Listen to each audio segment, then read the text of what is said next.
ആദ്യൊരു പാത്രത്തിലോട്ട് 1/2 കിലോ വറുത്ത റവയും 1/2 ലിറ്റർ പാലും കൂടി മിക്സ് ചെയ്ത് നമുക്കൊന്ന് കുതിരാനായിട്ട് വെക്കാം.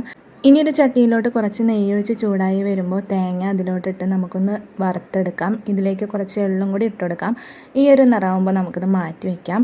ഇനി നമ്മൾ കുതിർത്ത് വെച്ചിട്ടുള്ള റവയും അതിലേക്ക് ഒരു നേന്ത്രപ്പഴവും പിന്നെ ശർക്കര ഉരുക്കിയതിൻ്റെ കുറച്ചും കൂടി ഒഴിച്ചിട്ട് നമുക്ക് പകുതിയായിട്ട് അരച്ചെടുക്കാം. അങ്ങനെ ഞാൻ മുഴുവനായിട്ട് അരച്ചെടുത്തു. മൊത്തം ഞാനപ്പോൾ 2 നേന്ത്രപ്പഴം ഇതിലോട്ട് ആഡ് ചെയ്തിട്ടുണ്ട്. ഈ ഒരു അളവിനാണ് ഞാൻ ആക്കിയിട്ടുള്ളത്. ഇനി ഇതിലോട്ട് നമുക്ക് വറുത്ത് വെച്ചിട്ടുള്ള തേങ്ങയും എള്ളും ഇട്ട് കൊടുക്കാം.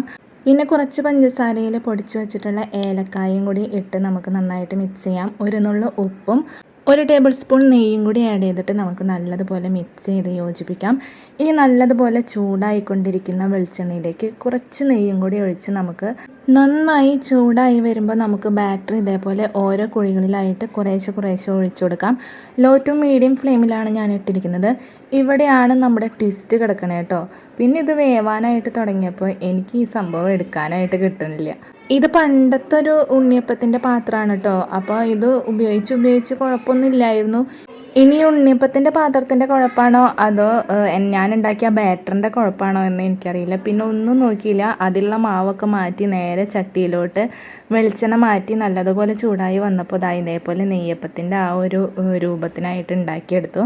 അങ്ങനെ മാവ് ഉപയോഗിച്ചിട്ട് ഞാൻ എല്ലാം അത് ഉണ്ടാക്കിയെടുത്തു. ഇത് കുഴപ്പമില്ലായിരുന്നു, നല്ല ടേസ്റ്റ് ഉണ്ടായിരുന്നു, എല്ലാവർക്കും ഇഷ്ടപ്പെട്ടു. പെട്ടെന്ന് എളുപ്പത്തിൽ ഉണ്ടാക്കാൻ പറ്റുന്ന ഉണ്ണിയപ്പത്തിൻ്റെ വീഡിയോസൊക്കെ കണ്ടപ്പോൾ അതേപോലെ ഒന്ന് ഉണ്ടാക്കി നോക്കിയതാണ് ജോലി കഴിഞ്ഞ് വന്നപ്പോൾ. പക്ഷേ സംഭവം ഉണ്ടാക്കി വന്നപ്പോൾ നെയ്യപ്പായി മാറി. ഇനി വേറെ വീഡിയോയിൽ കാണാം.